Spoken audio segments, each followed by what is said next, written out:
Good morning, fishing folk. Welcome back to Fishing with Seth and Maine Sport Outfitters. Down here on Camden Harbor this morning, we eked one striped bass out of the little pool right at the base of McGonagall Falls, and now it's time to go out and see more of the harbor. You could really slice and dice and spend all day casting under docks and fishing over just a few eelgrass patches, but the local harbors here are generally a variety of wonderful, great striped bass habitat. So there are eelgrass beds, which of course is the nursery for the sand eel and for crabs and shrimp, and a refuge for striped bass because it's a little cooler and a little more well oxygenated. There are all the rockweed patches that grow on the ledges and provide great cover. And as we've proved, striped bass, they spend a lot of time really close to shore, so fishing with the fly is just a great way to enjoy it to the fullest. Our friend Joel has got some spinning gear, and I've got some other spinning gear aboard, so we'll be trying multiple methods and going into what we're fishing on the terminal end a little bit to give you gearheads out there some specifics about how you can enjoy striped bass fishing easily as well. Stay tuned, everybody.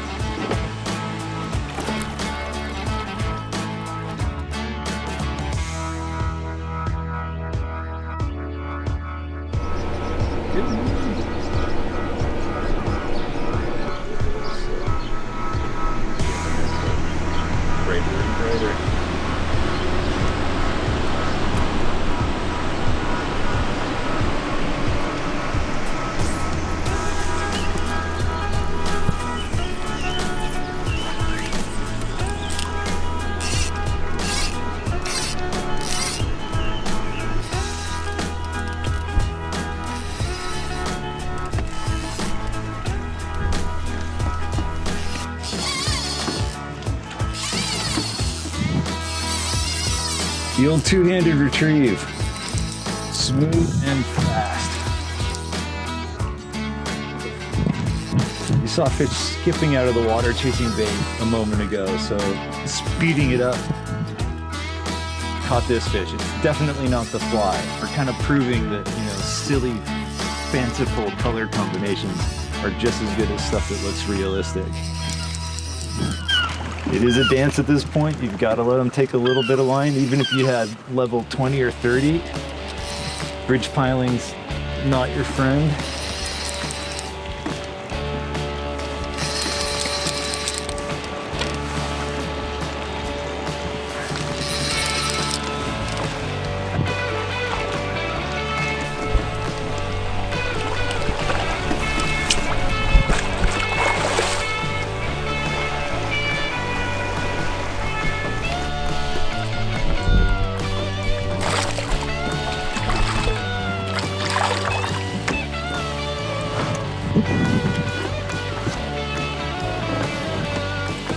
You don't get much purpley or chrome bright beautiful than that.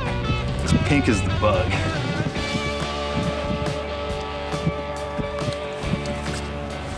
Howdy again, everybody. I thought this would be a good moment, since we just boated a decent striper, to re-rig and talk a little bit about the terminal end on my sinking fly line. So this is a nice clear intermediate full sink line. I really like these as a general purpose fly line for the fishing situation. You use a lead-eyed fly, you can get down deeply if you want to. You use an unweighted fly and you can stay up over the tips of eelgrass and rockweed and that sort of thing. So you can fish shallow, you can fish deep, just depending on what you tie in the terminal end. So the tippet, which I'm running, is 0x or 15-pound fluorocarbon, and I've got some 20-pound nylon or monofilament behind that. That got chewed up pretty badly during the fight. The fish was rubbing against the piling, as we saw, trying to get this out of his mouth, bent back the hook point and dulled that in the process, and shredded the tippet. So I'm gonna take 3 feet of 15-pound, which is about my outstretched arm to the middle of me, and I'm going to do a quick triple surgeon's knot, and I'm going to show you one trick in the process, and then we'll get a fresh fly rig back on and get back to fishing. But just a a good little tackle moment here to think about. So the triple surgeon's loop I like because it's easy and fast to tie.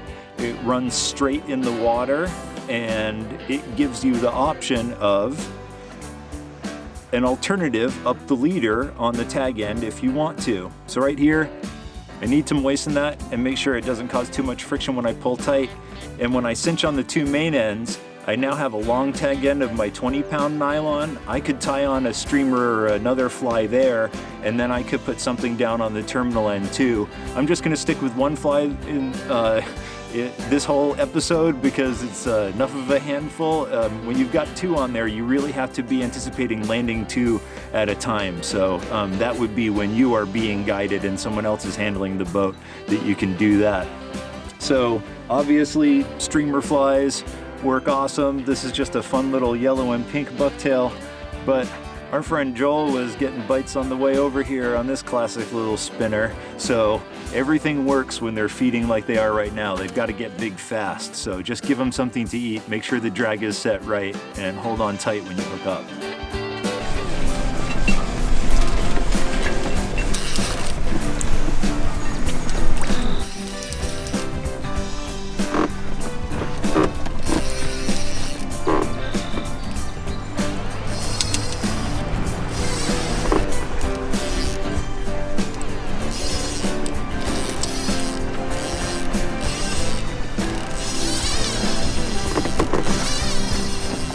Not huge, just really feisty.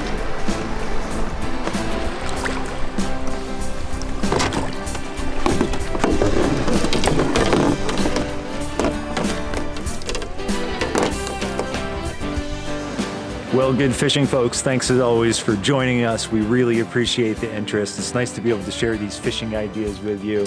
And we were able to get a few. They all came on a buck-tailed streamer fly today, but we did try some soft swim baits, including some with a blade on them. So stripers will eat just about anything, and sometimes they will be elusive like we've found.